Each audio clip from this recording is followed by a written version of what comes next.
के पहले क्लिक किया तो आने वाली बहुत सारी वीडियोस आप मिस कर सकते हैं। So do not miss them and let's start today's video. So ये प्राइस एक्शन होता क्या है? बेसिकली हम प्राइस को देखकर बहुत कुछ समझने की कोशिश करते हैं, पर हमें समझना ही क्या है मैं आपको बताता हूं। देखो मार्केट के अंदर दो प्लेयर्स हैं, एक है बायर्स और दूसरे हैं सेलर्स। अब इनके बीच में ना लड़ाई हमेशा चलती रहती है। आपने टग ऑफ वॉर का गेम देखा है? तो रस्सी खींचते हैं तो यहां पर कुछ लोग होते हैं, वहां पर कुछ लोग होते हैं। अब ये तो कंफर्म है कि दोनों अपने एफर्ट्स मारते हैं, पर जीता तो एक ही साइड जीतेगी, या तो इस साइड देखे तो या तो बायर जीतेंगे सेलर जीतेंगे, और थोड़े टाइम के लिए हो सकता है दोनों लगे रहे खींचतानी चलती रहे। तो ये टग ऑफ वॉर से आपको आज प्राइस एक्शन समझ आने वाला है, बट अल्टीमेटली हुआ क्या, एक साइड दूसरे साइड को खींचती हुई ले जाएगी बस। अब आपको इनकी साइकोलॉजी समझनी है, मार्केट में क्या होने वाला है इसकी एनालिसिस आप प्राइस को देखकर कर रहे हो। देखिए जब हम प्राइस एक्शन पे ट्रेड करते हैं, प्राइस एक्शन के अंदर इंडिकेटर्स नहीं आते, we do not apply RSI, we do not apply MP. ये बोला जाता है भैया प्राइस एक्शन ही लीडिंग इंडिकेटर है, सारे इंडिकेटर्स प्राइस को ही फॉलो कर रहे हैं। हमने एडीएक्स को समझा, वो भी प्राइस के अकॉर्डिंग चल रहा है, तो प्राइस से बहुत कुछ समझ आ रहा है। आपने डाउ थ्योरी के बारे में पढ़ा है? डाउ थ्योरी में बहुत सारे कांसेप्ट्स हैं, बट सबसे इंपॉर्टेंट जो चीजें आज वो हम डिस्कस करने वाले हैं, तो मैं डिस्कस करूंगा। अब आपको इनकी साइकोलॉजी प्राइस से पता लग जाएगी, आपको इनकी साइकोलॉजी प्राइस से पता लग जाएगी, इनकी बायर्स की और सेलर्स की, और आपको ये भी पता लग जाएगा कि ज्यादा स्ट्रांग कौन है, और जो ज्यादा स्ट्रांग होगा वो मार्केट को मूव करेगा। अगर बायर स्ट्रांग होगा तो वो स्टॉक को या मार्केट को ऊपर लेकर जाएगा, और अगर सेलर स्ट्रांग होगा तो वो नीचे लेकर जाएगा। अब ये सीखने के लिए, समझने के लिए आपको बेसिकली चार चीजें आनी चाहिए। वो चार चीजें क्या है आप भी बता दो। हमें ट्रेंड मार्केट की एनालिसिस करी थी, उसके बाद उसे रिकंसाइल किया गया और उससे कुछ छह कांसेप्ट सामने आए, जिसमें सबसे इंपॉर्टेंट ये है कि ट्रेंड जो होता है मार्केट ट्रेंड में मूव करती है। तो डाउ थ्योरी में आप पढ़ोगे मार्केट कुछ इस तरीके से चलती है। अगर मार्केट को देखें तो सबसे पहले यहां से एक्यूमुलेशन होना शुरू होता है, एक्यूमुलेशन से मार्केट ऊपर जाती है, उसके बाद यहां से पब्लिक पार्टिसिपेशन शुरू होता है, मार्केट और ऊपर जाती है। जब मार्केट और ऊपर जाती है इसके बाद डिस्ट्रीब्यूशन शुरू होता है, तो प्राइस नीचे गिरना शुरू करता है, और उसके बाद लोग पैनिक करते हैं, उसके बाद दोबारा से एक्यूमुलेशन शुरू होता है, फिर पब्लिक पार्टिसिपेशन शुरू होता है, उसके बाद क्या होगा, डिस्ट्रीब्यूशन होगा। और देखो एक्यूमुलेशन का मतलब ये पहले आता है इसलिए ऊपर जाएगा, डिक्यूमुलेशन मतलब डी यानी बाद में आता है यानी नीचे जाएगा, समझने के लिए। पैनिक करे फिर मार्केट में एक्यूमुलेशन है। सो ये एक्यूमुलेशन, पब्लिक पार्टिसिपेशन और डिस्ट्रीब्यूशन ये क्या है? ये बेसिकली आपको बताना चाहता है कि मार्केट ऐसे मूव करती है और ये मार्केट के ट्रेंड होते हैं। अब इसी के अंदर primary trend, secondary trend, noise हो सकता है। और एक्यूमुलेट करेगा तभी पब्लिक पार्टिसिपेट करेंगे, और डिक्यूमुलेट करेगा तो लोग पैनिक। चीजें हैं बट हम क्यों समझे सब, हम सिंपल लैंग्वेज में समझते हैं, तो सिंपल लैंग्वेज में समझते हैं, देख सकते हो। सो हमने अभी this is the point number 1 कि हमें ट्रेंड को समझना है, और हम अब सपोर्ट एंड रेजिस्टेंस बेसिस में कि जो हिस्ट्री जो हो चुका है ऐसा दोबारा भी होता है और होता ही रहता है। साइकोलॉजी की गेम है, वो कैंडल्स बताने की आपको कोशिश करती है। डेफिनेटली ट्रेंड भी बताता है, सपोर्ट रेजिस्टेंस की तरह समझेंगे इसे, और यहां पे कैंडल स्टिक्स के पैटर्न्स होते हैं, और वो पैटर्न्स आज से नहीं बन रहे, आप देख रहे हो पिछले सैकड़ों सालों से बनते आ रहे हैं, क्योंकि वो लगातार बनते आ रहे हैं। तो कैंडल स्टिक्स आपको एग्जैक्ट साइकोलॉजी बता रही है मार्केट में कि बायर्स और सेलर्स के बीच में क्या चल रहा है। तो उसमें कुछ पैटर्न्स होते हैं, एक सिंगल कैंडल भी बताती है, डबल कैंडल भी बताती है, ट्रिपल कैंडल भी बताती है। तो मार्केट में आपको पता है कैसे कैंडल्स बनती है। अभी हम इस कैंडल को समझने वाले हैं, स्टडी करना है। तो मेरे हाँ तो देखो यही प्राइस एक्शन होता है कि तुम्हें साइकोलॉजी पता चल जाएगी कि बायर स्ट्रांग है कि सेलर, वो इस चार चीज़ के भरोसे मतलब पता चलेगा। बस यही चारों चीज़, इसको जितना एक्सपर्ट होते जाओगे उतने अच्छे से समझ आते जाओ, और आगे वीडियो में यही बस बताया जाएगा कि हाँ ये कैंडल स्टिक बता दिया जाएगा, जिसका से ये बताया जाएगा जिसमें इतना एक्सपर्ट हो जाएगा उतना प्राइस एक्शन में, और चार्ट पैटर्न एक बता दिया जाएगा उसमें इतना एक्सपर्ट हो जाएगा प्राइस में, और एक सपोर्ट एंड रेजिस्टेंस और ट्रेंड बस बता देंगे। बस इसमें जितना एक्सपर्ट होते जाओगे उतना प्राइस के हिसाब से एक्सपर्ट है जो आएगी। पहले देखो मैं खुद ऐसा करता हूं, आप भी चाहे ऐसा कर सकते हैं। तो मैं मार्केट का व्यू ले लेता हूं। मार्केट का व्यू लेने के लिए दो चीजें हम देखते हैं, एक हम क्या देखते हैं, ओवरऑल ग्लोबल मार्केट में क्या चल रहा है। ये मैं करता हूं, आप भी कर सकते हैं चाहे तो कुछ नहीं करेंगे हम सबसे पहले व्यू लेने के लिए गूगल पे जाएंगे, और गूगल पे जाके हम ग्लोबल मार्केट लिख देंगे, ग्लोबल मार्केट इंडेक्स। आपके पास यहाँ पे एग्जांपल के लिए मनी कंट्रोल की वेबसाइट आ गई है, इसे आप खोल लीजिए और आपको एक ओवरऑल व्यू मिल जाएगा। देखो ये व्यू क्यों जरूरी है कि पूरी दुनिया में क्या हो रहा है। अब हमारा इंडिया पूरी दुनिया से अलग तो है नहीं, तो एक व्यू ले रहा हूं मार्केट का कि भैया नास्डैक थोड़ा सा टूटा हुआ है, यहाँ पे ज्यादातर मार्केट मुझे रेड दिख रही है, कहीं आपको थोड़ा सा ग्रीन दिख रहा है, बट वो ग्रीन में भी कितने पॉइंट्स का डिफरेंस है देखना जरूरी है, और अगर टूटा है तो कितना टूटा है, बस ये आपने एक व्यू ले लिया। अब आपको जनरल व्यू क्या दिख रहा है, जनरल व्यू दिख रहा है मार्केट ना टूटी हुई है, मतलब हमारी मार्केट के बढ़ने के बहुत ज्यादा चांसेस नहीं है, ऐसा नहीं होने वाला 200-250 पॉइंट कम हो जाएगा क्योंकि यहाँ पे टूटा हुआ है। ठीक है, तो एक ये भी हुआ। एक व्यू लेने का मेरा तरीका क्या होता है वो भी मैं आपको बता देता हूँ। तो एक मैं मार्केट का पीसीआर देखता हूँ, तो हम क्या करने वाले हैं, और एक इंडिया विक्स भी देख सकते हो, और इंडिया विक्स में अगर 20 से ज़्यादा होता अभी उस पर भी आए। सॉफ्टवेयर मैं यूज करता हूं, आप चाहे तो सेम सॉफ्टवेयर यूज कर सकते हैं। So this is what I do. So I hope you can see the screen. यहां पे ये auto trader software which I use. तो अगर आप डेरिवेटिव में ट्रेड करते हो, खासकर निफ्टी बैंक निफ्टी में व्यू लेना अच्छा रहता है। तो मार्केट में सबसे पहले मैं व्यू ले लेता हूं। ये ऑप्शन चेन एनालिसिस हम आगे करेंगे इसी ट्रेडिंग में। अब यहां पर मैं पीसीआर देख लेता हूं। ये पीसीआर क्या होता है, पुट कॉल रेशियो। आपको बस इतना समझना है कि अगर 1 से ज्यादा ऊपर है तो मार्केट ऊपर जाने के चांसेस ज्यादा है, और अगर 1 से नीचे है तो मार्केट गिरने के चांसेस है। कभी-कभी आपको पीसीआर पे 10 20 50 का भी दिख सकता है। तो इसका मतलब आपको मैं शॉर्ट में भी बता रहा हूं, डिटेल में बाद में बात करेंगे। तो आपको सिग्नल बाय का, ठीक है, बाय का। तो मुझे एक व्यू मिल गया कि मुझे मार्केट में सेल नहीं करना है, मुझे एक क्या पता लग गया, सेल नहीं करना है। व्यू बनाना जरूरी है। अब ग्लोबल मार्केट को देख के मुझे लगा मार्केट टूटी हुई है, हमारा पीसीआर ऊपर है। आज बेसिकली जो मैं इस वीडियो में रिकॉर्ड कर रहा हूं थर्सडे को ज्यादातर मार्केट साइडवेज रहती है। साइडवेज रहती है, थोड़ा ऊपर जाएगी, नीचे आएगी, नीचे ऊपर चली जाएगी, दोनों साइड से चीटा मारना होता है। तो मैं आपको बताऊं थर्सडे को कौन सी स्ट्रेटजी यूज करता हूं, चलो आगे बताऊंगा। मैं आपको दिखाऊंगा exactly how I trade on Thursdays, because I feel like Thursdays are the best days to make money. अब एनीवेज, तो अब मुझे क्या हुआ, मेरा व्यू कॉन्ट्रडिक्ट हुआ। ग्लोबल मार्केट को देख के मुझे लगा मार्केट बहुत ऊपर तो नहीं जाने वाली, और यहां पर मुझे दिख रहा है कि पीसीआर पॉजिटिव का है, मतलब हमारी मार्केट थोड़ा बहुत ऊपर जाएगी। इसके अंदर ऑपरेटर्स भी गिनते हैं। कभी-कभी लोगों को क्या दिखता है, लोग सुबह उठ के नास्डैक देखते हैं, वो तो नास्डैक तो टूटा हुआ है, तो आज हमारी मार्केट भी टूटेगी, बट ऐसा जरूरी नहीं है। ऐसा जरूरी क्यों नहीं है, क्योंकि हो सकता है मार्केट में आपको दिखे ग्लोबल मार्केट टूटी हुई है, उसका रिजल्ट आज ना दिखे कल दिखे, क्योंकि आज ऑपरेटर गिन लेगा।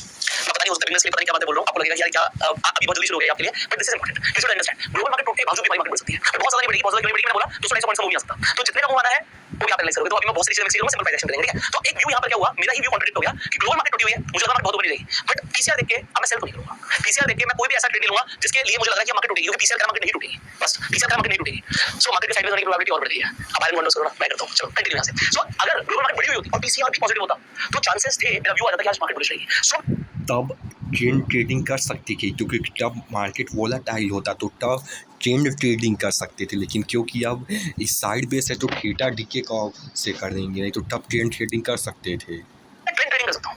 अभी देख के मुझे एक चीज समझ आ गई, क्या समझ आ गई कि आज की जो मुझे मार्केट दिख रही है वो मेरे लिए ट्रेंड ट्रेडिंग की नहीं है, so I am not going to trade that trend today, मुझे डायरेक्शन नहीं मिली सिर्फ इसे लेके, बट आपको प्राइस एक्शन देख के डायरेक्शन निकालनी है, तो प्राइस एक्शन को देख के डायरेक्शन कैसे निकलती है, उस पर आ जाते हैं। सो प्राइस एक्शन में अब अल्टीमेटली मैंने क्या बोला, ग्लोबल मार्केट टूटी हुई है, पीसीआर कह रहा मार्केट बढ़ेगी, तो देखते हैं क्या हो रहा है, डेफिनेटली ओपन यहां से हुई आज मार्केट, बट मार्केट ऊपर जा रही है। अब ग्लोबल मार्केट को देखकर ज्यादातर लोग ग्लोबल मार्केट देखते हैं, जेएक्स निफ्टी देखते हैं, नैस्डैक देखते हैं, S&P 500 देखते हैं, उन्हें लगेगा मार्केट टूटी हुई है, चलो बेच देते हैं, पर होता क्या है, मार्केट ऊपर जाती है, उनका नुकसान हो जाता है। सो अब हम शुरू करते हैं, हम प्राइस एक्शन देख रहे हैं, अभी कोई इंडिकेटर नहीं लगाया हुआ। देखो जैसा कि वो चारों पढ़े थे ना, बस वही चारों का एक एक एग्जाम्पल देंगे, चार्ट पैटर्न एक ठो दिखा देंगे और फिर बोलेंगे इसमें जितना ज़्यादा एक्सपर्ट हो जाओगे सही रहेगा, कैंडल स्टिक में कैंडल दिखा देंगे और बोलेंगे उसमें जितना ज़्यादा एक्सपर्ट हो जाओगे सही रहेगा, और जो सपोर्ट एंड रेजिस्टेंस, लेकिन इसमें कुछ साइकोलॉजी वगैरह बताएंगे, ये थोड़ा इंपॉर्टेंट है, लेकिन होने को तो वही सब है, और इसमें ट्रेंड लाइन बता देंगे कि वो है, और बस ये वाला थोड़ा मतलब वो है कि इसमें तुमको साइकोलॉजी भी पता चलेगा कि यहाँ पे लोग क्योंकि बाय करते हैं इसलिए फिर से लोग और बाय करते हैं, इसलिए लोग और बाय करते हैं, तो इसलिए लोगों को लगता है कि और बढ़ेगा इसलिए लोग और बाय करते हैं, इसीलिए बाय ऊपर जाता है, फिर जब सेल करते हैं तो फिर सेल एक करता है और तो और सेल करते हैं, फिर और सेल करता है तो और सेलिंग होता है, यही वाला साइकोलॉजी पता चलेगा। सबसे पहले मैंने बोला सबसे पहले ट्रेंड देखो, अब यहाँ पर चलो आपको कोई एनालिसिस नहीं करी हुई, आप सिर्फ आते हो मार्केट में देखते हो कि क्या हुआ है, आप मार्केट यहाँ से शुरू हुई, उसके बाद मार्केट ऊपर गई नीचे आई, ऊपर गई फिर नीचे आई, फिर ऊपर गई फिर नीचे आई।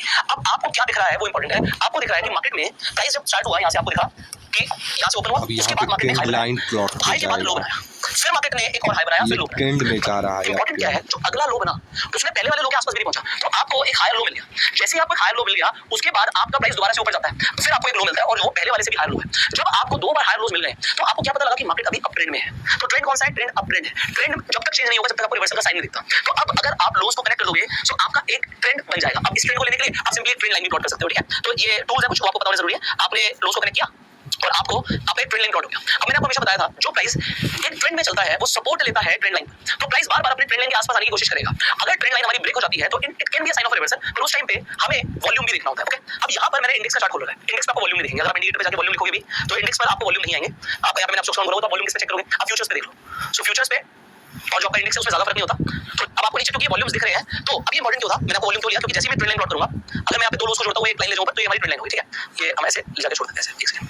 अब मान लेते हैं मैंने बोला हमारी ट्रेंड लाइन हमारा सपोर्ट का काम करती है। अब अगर प्राइस जाता है नीचे और यहाँ से ट्रेंड लाइन को ब्रेक करता है तो मुझे देखना नीचे वॉल्यूम कितने हैं, अगर मुझे कोई बड़ा वॉल्यूम मिल जाता है तो ये मेरा एक कंफर्मेशन होगा यहाँ से रिवर्सल आ सकता है, so that is important, okay. So यहाँ पे अब मैंने आपको क्या बताया, एक तो मैंने आपको बोला वॉल्यूम आप फ्यूचर्स पे देख लो। अब मैं आपको तो इंडेक्स पे आपको इस पे दोनों पे हम डायरेक्शन देख सकते हैं। अब मुझे इसके अलावा और क्या देखना है, पहले कि पहला ट्रेंड पता चल गया, इस तरीके से सपोर्ट एंड रेजिस्टेंस पता चलेगा, बस वही चालों में जितना एक्सपर्ट हो जाओगे उतना अच्छे होते जाओगे, लेकिन एक साइकोलॉजी वाला भी दूसरे पॉइंट में सीखना है, वो भी थोड़ा सीख लेना अच्छा रहेगा। सपोर्ट एंड रेजिस्टेंस, तो एक तो मेरा सपोर्ट मेरा ट्रेंड लाइन ही है फिलहाल के लिए। अब ट्रेंड लाइन के बाद आपको दूसरी चीज क्या चाहिए, सपोर्ट एंड रेजिस्टेंस, उसके लिए हॉरिजॉन्टल लाइन चाहिए। अब मुझे क्या देखना है, लास्ट स्विंग कहां आया था, स्विंग मतलब कि जहां से प्राइस ऊपर जाने की जगह नीचे चला गया, तो यहां पे बहुत बड़ा मूव आया, पर इस एरिया में आके कहीं ना कहीं प्राइस को रिजेक्शन मिला है, प्राइस ऊपर जाने की जगह नीचे गिर गया, तो इसे बोलते हैं लास्ट स्विंग। अब जहां पे स्विंग आया तो सिंपली ये क्या हो गया, हमारा ये रेजिस्टेंस हो गया।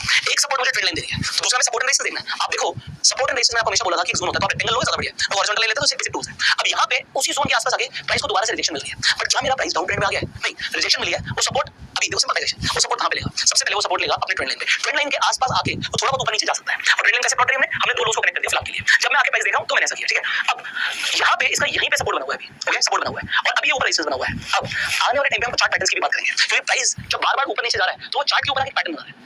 पता नहीं आप लोगों को कुछ पैटर्न दिखाई देगा, आगे बढ़ेंगे क्योंकि आज ही मैं बताऊंगा तो थोड़ा सा कुछ लोगों को लगेगा ज्यादा हो रहा है। डबल टॉप प्राइस आप सपोर्ट सकते हैं मेरे हिसाब से, उसके बाद थोड़ा बहुत ऊपर जा सकता है और यहां पे वॉल्यूम आया तो अपने रेजिस्टेंस को ब्रेक कर सकता है और एक्सपेक्टेशन है कि यहां पे रेजिस्टेंस भी मिलेगा तो उसको दोबारा से नीचे जाए, बट अभी अच्छा खासा प्राइस चल रहा है, आपके सामने चल रहा है। तो नंबर 1 तो मैंने ट्रेंड देखा, दूसरा मैंने यहां पे सपोर्ट एंड रेजिस्टेंस देखा। अब आज के लिए इसके पास अगर मैं एक हॉरिजॉन्टल लाइन प्लॉट करके देखूं कि और क्या रेजिस्टेंस है प्राइस के लिए, अगर प्राइस यहां से ट्रेंड को ब्रेक करता है तो वो कहां तक जाएगा, लास्ट स्विंग कहां पर है, आपको यहां से गिरना था, ऐसा उठना शुरू हो गया, वेरी गुड सिंपल, एक हॉरिजॉन्टल लाइन प्लॉट करो। तो अगर प्राइस ने हमारी ट्रेंड लाइन को ब्रेक किया भी तो उसके लिए यहां पे एक सपोर्ट बना हुआ है, ये सपोर्ट पे आके दोबारा से बाउंस बैक कर सकता है, ठीक है। दूसरा सपोर्ट आप देखो यहां पे ये जो मैंने एरिया लिया, मैंने बोला हमेशा जोन होता है, तो थोड़ा बहुत ऊपर नीचे होता है, इसी एरिया के आसपास यहाँ पे सपोर्ट मिला हुआ है, यहाँ पर भी देखो प्राइस ने कई बार रिएक्ट किया है। तो अगर प्राइस कई बार एक ही जोन पे रिएक्ट कर रहा है तो वो स्ट्रॉन्ग जोन है। साइकोलॉजी क्या पता लगती है, जहां पे जाके उस रिएक्शन में सेलर्स बैठे हैं। जैसे प्राइस वहां तक पहुंच रहा है, कोई ना कोई प्रॉफिट बुक कर रहा है, यार यहाँ तक मैं प्रॉफिट बुक करूंगा, यहाँ तक मैं प्रॉफिट बुक करूंगा, मैं 100 दूंगा। तो जैसे ऐसा हो रहा है, बार-बार आके रेड कैंडल बन रही है। ओके, तो कैंडल 6 के भी पैटर्न्स बनते हैं, वो भी थर्ड पॉइंट आऊंगा। ओके, सो यहाँ पे क्या मुझे दिख रहा है, मुझे दिख रहा है कि एक मेरा अच्छा खासा सपोर्ट है, सपोर्ट में बायर्स बैठे हैं। प्राइस अगर गिरना शुरू होगा तो बायर कहेंगे यार नीचे आ जाएगा ना, मेरा पहले रह गया था यार, मेरा खरीदना रह गया था, नीचे गिरेगा दोबारा खरीदूंगा, नीचे गिरेगा दोबारा खरीदूंगा। तो बायर बैठा खरीदने के लिए, सेलर बैठा बेचने के लिए। साइकोलॉजी प्राइस एक्शन से बदलती है। अब अगर मैं कहूं इसके अलावा क्या सपोर्ट है, अगर प्राइस यहां से भी गिरा तो होता क्या है, मैंने आपको बताया सपोर्ट बेसिस पे कि अगर उसने पहला सपोर्ट तोड़ा तो दूसरे सपोर्ट तक जाएगा, और उससे पहला रेजिस्टेंस तोड़ा तो दूसरे रेजिस्टेंस तक जाएगा। तो एक बार सपोर्ट देख लेते हैं, प्राइस दोबारा से सपोर्ट आपको यार ये बहुत अच्छा सपोर्ट है कि अगर प्राइस गिरेगा तो यहां तक आने की कोशिश करेगा। तो सिंपली प्राइस एक्शन को ट्रेड करो, no indicators, simple price action. अगर प्राइस उठना शुरू होगा, यहां से ब्रेकआउट आया, ऊपर की तरफ वॉल्यूम भी दिख गया मुझे, तो उसके बाद क्या होगा, प्राइस यहां पे जाने की कोशिश करेगा। यहां पे उसे कई बार रेजिस्टेंस मिल चुका है इस प्राइस पे, तो यहां पे जो कई बार रेजिस्टेंस मिला है, तो प्राइस ने यहां पे इसे अपना रेजिस्टेंस ब्रेक किया, ब्रेकआउट दिया, तो ब्रेकआउट के बाद वो अपने दूसरे रेजिस्टेंस तक जाएगा, और अगर उसे यहां पे थोड़ा तो वो दूसरे सपोर्ट तक जाएगा। Simple price action. अब नेक्स्ट क्यों जाएगा, क्योंकि जब प्राइस उठना शुरू करता है, एक स्विंग लेता है, तो उसके बाद बहुत से लोग बोलते हैं यार ब्रेकआउट पैसा डालो, पैसा डालो, तो पैसा डलता है तो मार्केट ऊपर जाती है। अब हमने तीसरी चीज क्या देखनी होती है प्राइस एक्शन में। तो देखो साइकोलॉजी समझने की कोशिश करो, इसमें 2 पॉइंट है। पहला तो जैसे कि पिछली बार जिनका रह गया था, मान लो बायर्स का ख़रीदना रह गया था, तो जैसे ही मान लो यहाँ पे आएगा, या तो सेलर्स का भी ले लो, मान लो सेलर्स का बेचना लग गया, तो जैसे ही सपोर्ट रेजिस्टेंस पे आएगा तो पहला उन्हें साइन मिल गया कि हाँ अब ख़रीदना है, क्योंकि लोग भी खरीदेंगे। तो पहले तो अपने सपोर्ट रेजिस्टेंस में मतलब जैसे ही आएगा तो एक ठो बेचेगा, मान लो एक ठो बाय करेगा, तो फिर एक को देख के फिर और बाय करेंगे कि हाँ अब ऊपर बढ़ रहा है, और ऊपर बढ़ रहा है तो थोड़ा बाय वाला ग्रीन कैंडल बन रहा है, तो फिर लोग और करेंगे, और करेंगे तो लोगों को लगेगा बाय वाला यानी कि अब ट्रेंड जा रहा है तो और करेंगे।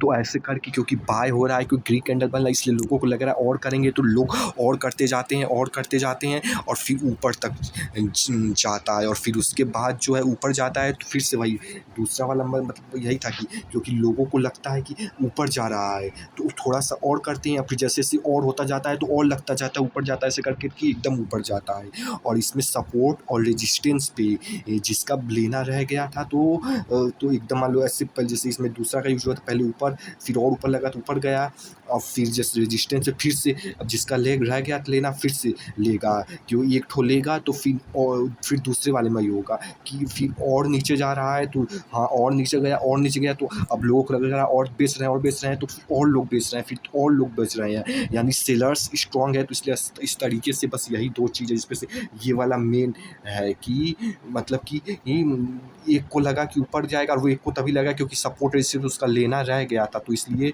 एक को लगा कि ऊपर जाएगा, फिर उसने लिया, फिर और एक लिया, फिर और लिया, क्योंकि अब ऊपर बढ़ रहा है तो प्राइस तो और लोग खरीद रहे हैं, और बाय कर रहे हैं, और बाय कर रहे हैं, तो और बाय कर रहे हैं, और बाय कर रहे हैं, और कर रहे हैं। इस तरीके से प्राइस ऊपर बढ़ता है। गिर भी रहा है तो सबसे पहले तो एक बार सपोर्ट रेजिस्टेंस जो भी चला गया तो वहाँ पे अब जिसका लेना रह गया था फिर से वहाँ पे लेगा, और फिर नीचे गया तो फिर और नीचे गया तो फिर और लोग लिए, क्योंकि नीचे जा रहा है तो और नीचे जा रहा है। तो इस तरीके से चीज़ें चलती हैं, बस यही समझने की चीज़ थी। क्योंकि देखो वही चीज़ है कि अगर एक थोड़ा डाला तो पैसा डाला, फिर बाय वाला आया थोड़ा और डाला, फिर और पैसा डालो, और पैसा डालो, तो फिर और पैसा डालो, फिर और पैसा डालो, इस तरीके से बाय वाला, मतलब मेन साइकोलॉजी यही है, समझने की कोशिश करो। तो देखो अब ये सपोर्ट रेजिस्टेंस भी हो गया, अब कैंडल स्टिक और चार्ट पैटर्न ये देख लो, और फिर उसका मतलब उसमें जितना एक्सपर्ट हो जाओगे उतना ही प्राइस एक्शन में एक्सपर्ट हो जाओगे। बहुत से लोग बोलते हैं यार बड़ेगा पैसा डालो, फिर पैसा डलता है तो मार्केट ऊपर जाती है। अब हमने तीसरी चीज क्या देखनी होती है प्राइस एक्शन में, मैंने बोला कोई कैंडल पैटर्न बना रही है, उस कैंडल से आपको पैटर्न बदलता है तो लगता है। अभी क्या है एग्जांपल के लिए प्राइस गिर रहा था, चार्ट के बॉटम पे अगर आपको इस तरीके की कोई कैंडल दिखती है तो ये क्या बताने की कोशिश करती है, चाहे रेड हो चाहे ग्रीन हो, ये बताने की कोशिश करती है कि प्राइस नीचे तक गया था बट फिर प्राइस ने बाउंस बैक किया है। तो ताकत किसने दी है, बायर्स ने ताकत दी है। इसे आप पिन बोल लो या इसे आप हैमर बोल लो, ठीक है। हैमर के अंदर आपकी बॉडी से डबल शैडो होनी चाहिए, बस ये रूल होता है। तो यहाँ पे बॉडी से डबल शैडो आ रही है, इसका मतलब है कि हैमर बनेगा तो प्राइस ऊपर जाएगा, और इसी के नीचे का आप स्टॉप लॉस लेके ट्रेड कर सकते हैं। ओके, सो ये हमारे लिए क्या हो गया, तीसरी चीज प्राइस एक्शन की कैंडलस्टिक्स। कुछ कैंडलस्टिक्स देखिए, कुछ तो यही हैमर का स्टॉप लॉस लेके ट्रेल कर सकते थे कि इसका जाएगा तो फिर इसका स्टॉप लॉस ले लेंगे, फिर इसका स्टॉप लॉस लेंगे, ट्रेल कर लेते थे, और ये पहला स्टॉप लॉस होता। पैटर्न बता रही है। तो यहाँ पे आपको एक अच्छा खासा हैमर दिखा। ओके, अब ये मैं आज ही बहुत सारी कैंडल्स क्लियर नहीं करने वाला आपकी, क्योंकि आप कंफ्यूज हो जाओगे, बट आपको बस पता होना चाहिए प्राइस एक्शन में होता है। फोर्थ इज जब आप बस यही चारों होता है, आपको पता होना चाहिए कि प्राइस एक्शन में ये होता है, और इसमें जितना एक्सपर्ट होते जाओगे उतना एक्सपर्ट होते जाओगे प्राइस एक्शन में। पार्ट देखते हो, कुछ ना कुछ पैटर्न बनते हैं। एग्जांपल के लिए मैंने यहाँ पर एक रेजिस्टेंस प्लॉट किया था। अब देखिए होगा क्या है, डबल टॉप बन रहा है, फिर ऊपर गया, ये वाला इसे 2 बार टॉप बनाया प्राइस ने। जब 2 बार टॉप बनाया तो ये पैटर्न होता है, इस पैटर्न को बोलते हैं डबल टॉप। मैंने इस डबल टॉप पैटर्न को ट्रेड किया। अब डबल टॉप जब बनता है तो हमें बेसिकली क्या चाहिए होता है, एक नेकलाइन चाहिए होता है। जैसे वो नेकलाइन ब्रेक होती है, आप नेकलाइन की ब्रेक होने के बाद तुरंत एंट्री ले सकते हो, और आपका टारगेट होता है बेसिकली नेकलाइन से लेकर डबल टॉप का डिफरेंस। तो जो ये डिफरेंस है ये आपको जनरली मिल जाता है। सो ये मुझे कैसे पता, क्योंकि मुझे चार्ट पैटर्न पता है। क्योंकि प्राइस ना बार-बार पैटर्न आता है ना, हिस्ट्री रिपीट्स इटसेल्फ। तो अगर आपको चार्ट पैटर्न्स के बारे में थोड़ी बहुत अंडरस्टैंडिंग है तो आप ट्रेड कर सकते हो। अब ये सिंपल प्राइस एक्शन है। अभी आप देखो प्राइस ट्रेंड लाइन के आसपास नहीं आया, वो वहीं पे जोन पे घूम रहा है। अब अगर नीचे वॉल्यूम आएगा कभी वॉल्यूम के साथ ही ब्रेकआउट आएगा, अगर वॉल्यूम नहीं आया तो फॉल्स ब्रेकआउट भी हो सकता है, थोड़े टाइम तक और कंसोलिडेट करे मार्केट। अब ये सब जो आज हो रहा है तो होता क्या है, आप में से बहुत सारे लोग ऑप्शंस में ट्रेड करते हो। It is not required actually that you always trade in options. ठीक है, ऑप्शंस हेजिंग के लिए यूज होते हैं, बट आज की डेट में लोग स्पेकुलेशन के लिए यूज करते हैं। और फिर एक्सपायरी कौन सी है, जैसे आज थर्सडे द्वारा एक्सपायरी है, अगर प्राइस घूमता रहा अपनी रेंज में तो लोगों को लॉस हो जाएगा बाइंग के अंदर। ठीक है, 3 तरीके होता है। So you can trade in futures और यू कैन सेल ऑप्शंस। सो ये चीजें आपको धीरे-धीरे इसी ट्रेडिंग के अंदर आगे बताएंगे, क्योंकि देखो लॉस मिनिमाइज होना ये फोकस है। प्रॉफिट कितना होगा ये बाद की बात है, ये सेकंड चैप्टर है। मेरा कैपिटल नहीं जाना चाहिए। मैं ट्रेड तो तभी को आपके कैपिटल के अकॉर्डिंग ट्रेड करना, और दूसरी चीज आपको अपना रिस्क टू रिवॉर्ड रेशियो देखना है। हो सकता है स्टॉप लॉस हिट हो, ठीक है, स्टॉप लॉस हिट होना कोई दिक्कत नहीं है। दिक्कत क्या है कि आप सिर्फ और सिर्फ सोचते हो कि यार इतने में लॉस हो गया, तो मैं लॉस रिकवर करके मार्केट से निकलूंगा, और आप लॉस रिकवर करने के लिए ट्रेड करते हो। या मैं आज बहुत पैसा बनाने वाला हूं इसलिए मैं ट्रेड करने वाला हूं। ट्रेड बनेगा तो आपको ट्रेड करना है, ट्रेड नहीं बना आपको ट्रेड नहीं करना है। ट्रेड बनेगा तो ट्रेड करना है, नहीं तो नहीं करना है। और इसी चारों में जितना एक्सपर्ट होते जाओगे, chart pattern, candle stick pattern, support resistance trend में, उतना ही प्राइस एक्शन में एक्सपर्ट होते जाओगे।